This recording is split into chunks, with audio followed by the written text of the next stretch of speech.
Welcome to Wealthwise Pinoy, ang inyong gabay sa tamang pamamahala ng pera para sa mas maliwanag na kinabukasan. Magandang araw mga kawais! Sa episode na ito, pag-uusapan natin ng isang napakahalagang bagay na madalas nating hindi nabibigyan ng pansin, ang financial literacy. Ano nga ba ito at bakit napakahalaga nito para sa bawat Pilipino? Tara, alamin natin. Siguro, narinig mo na ang salitang financial literacy.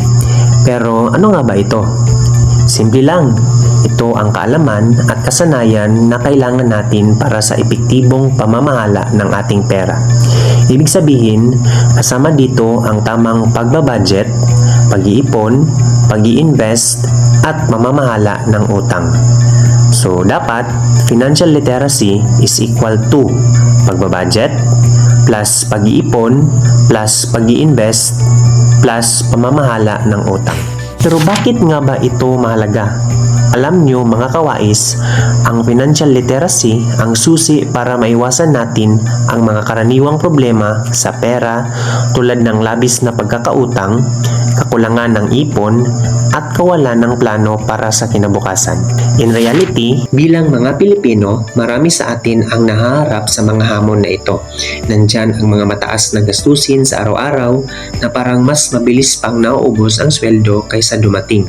Tapos maraming mga Pinoy ang nagkakautang dahil sa emergency o kaya naman sa kagustuhang magkaroon ng mga bagay na gusto nila. At dahil dito, napakaraming Pilipino ang walang sapat na ipon para sa kanilang kinabukasan.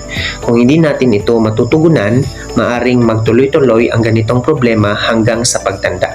Bakit nga ba mahalaga ang financial literacy? O kaya naman, mahalaga ang financial literacy sa pamamagitan nito, natututo tayo kung paano gamitin ng tama ang ating pera para hindi tayo laging nagigipit. Natututo tayong mag-budget kung saan inuuna ang mga pangangailangan bago ang mga luho. Natututo tayong mag-ipon kahit paunti-unti para sa panahon na kailangan natin ng extra na pera.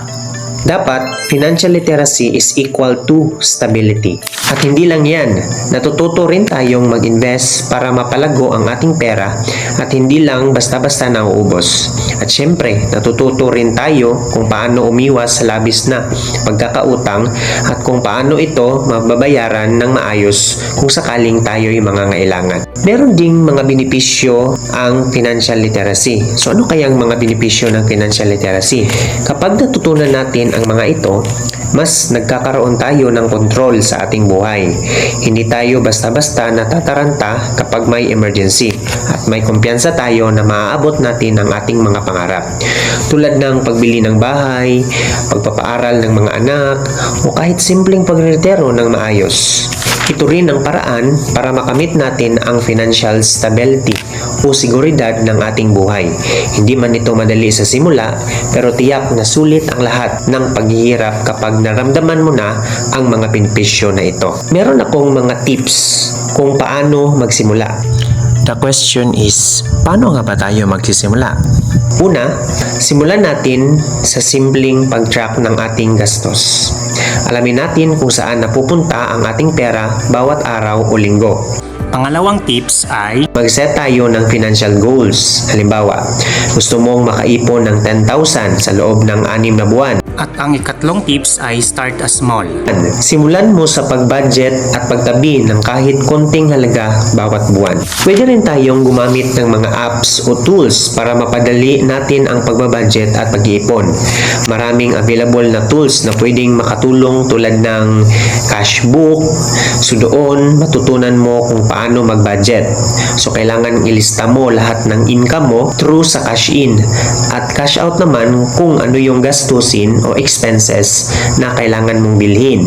So dapat yung needs lang, hindi na yon priority ang mga wants or yung mga unnecessary expenses. Alam nyo mga kawais, marami na ring mga kapwa nating Pilipino ang nagtagumpay dahil sa financial literacy.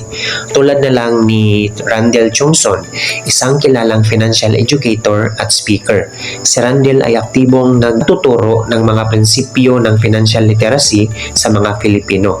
Siya rin ang may akda ng mga libro tungkol sa personal finance. At yun, Natututo silang mag-invest at ngayon ay mas maayos na ang kanilang pamumuhay. Kaya mga kawais, ang financial literacy ay hindi lamang para sa mayayaman o sa mga eksperto sa pera. Para ito sa ating lahat. Hindi pa huli ang lahat para matutunan natin ito at magsimula. Ang mahalaga, gawin natin itong habit kasi sa dulo, tayo rin ang makikinabang. Kung nagustuhan mo ang episode na ito, huwag kalimutang mag-subscribe at i-click ang notification bell para lagi kang updated sa mga susunod pang episode. At kung may mga tanong ka o kwento na gusto mong ibahagi, mag-comment ka lang sa ibaba. Salamat sa panonood at sama-sama nating gawing wealth wise ang bawat Pilipino.